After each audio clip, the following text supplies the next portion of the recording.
Now, let's get started.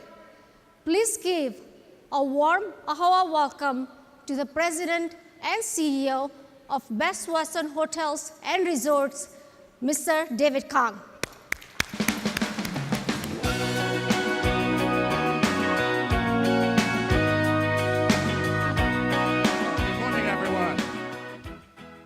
Good morning, everyone. Thank you very much. It's great to be here. Well, when I heard that the format of the CEO panel is going to change this year, that made me really nervous.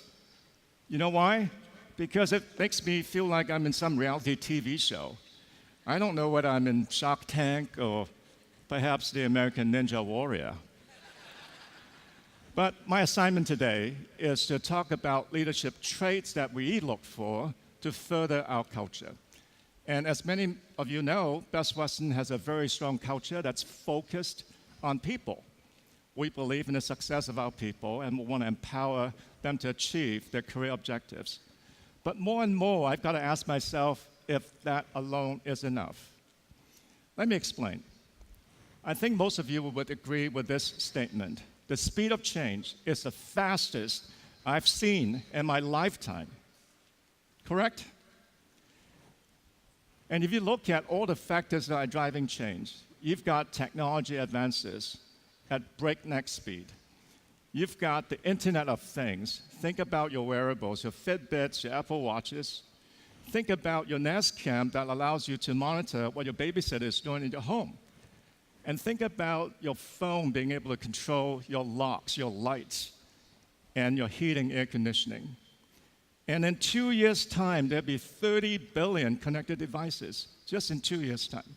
Just think about all the change those devices are going to drive.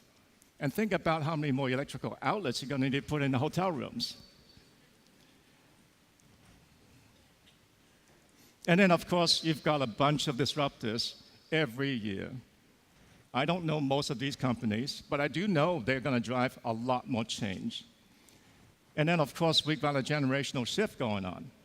Just think in the last 5 years, how many changes have we made in the hotels because we want to appeal to the millennials in technology, in social media, and in design. Millennials are going to be a huge driving force of change. So to sum it up, you've got a lot of factors that are driving change. So while this statement is certainly accurate, I ask you to please consider this other statement. The speed of change is the slowest I will see in my lifetime.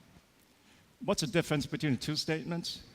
One is looking at things backwards in the rearview mirror, and you tend to be reactive with that statement. But the other one is looking forward into the future, and you tend to be proactive. So I suggest to you what we want to look for are people who can think into the future. People who can think like disruptors. Disruptors can drive quantum changes because they're proactive in how they think about the future. If you are reactive, you think marginal improvements. So you might ask a question like, what are two improvements that we can make? But if you're a disruptor, you're going to think totally differently. You're going to think, what are the two things others can do to me to make me irrelevant? So you can see how that question drives quantum improvements. Let me illustrate by this hot dog eating contest example. Has anyone watched the hot dog eating contest? It's absolutely amazing. Well, the hot dog eating contest started over 100 years ago. And at that time, the record was only 13. And gradually, over a span of 80-some years, the record improved to 25 hot dogs. But then, from 1 year to the next, in 2001, somebody ate 50 hot dogs. He doubled the record in 1 year. So if you look at these two contestants, who do you think ate 50 hot dogs? Well, I can tell you, it wasn't pretty. But in the end, this skinny guy prevailed. His name is Takeru Kobayashi. He ate 50 hot dogs. So how did he shatter that record? Well, the conventional wisdom at the time was, how do I eat more hot dogs? Right? You want to stuff as many hot dogs into your mouth as possible, as fast as you can, right? But Takeru Kobayashi thought like a disruptor. He asked a different question. He asked, How do I make hot dogs easier to eat? Think about those two questions and what they drive. Because of the way that Takeo Kobayashi asked the question, he ignored the previous record. He decided that he could actually separate the hot dog from the bun. Because the hot dog is really easy to eat, right? You just bite it off and you swallow it. You don't have to chew it. The hardest part about eating the hot dog is the dry, starchy bun.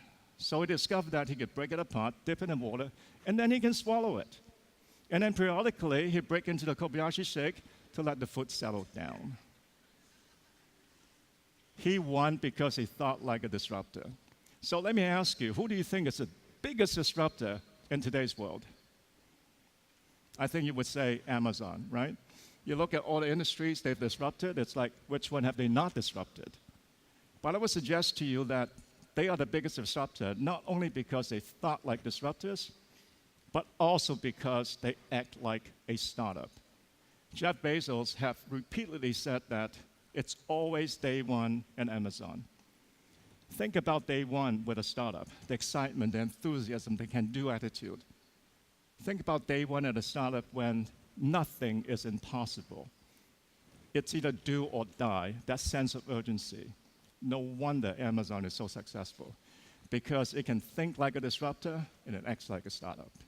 So in short, what are we looking for? People who can think like a disruptor, but act like a startup. That concludes my presentation, and I'm really glad that I'm not an X Factor. Thank you very much.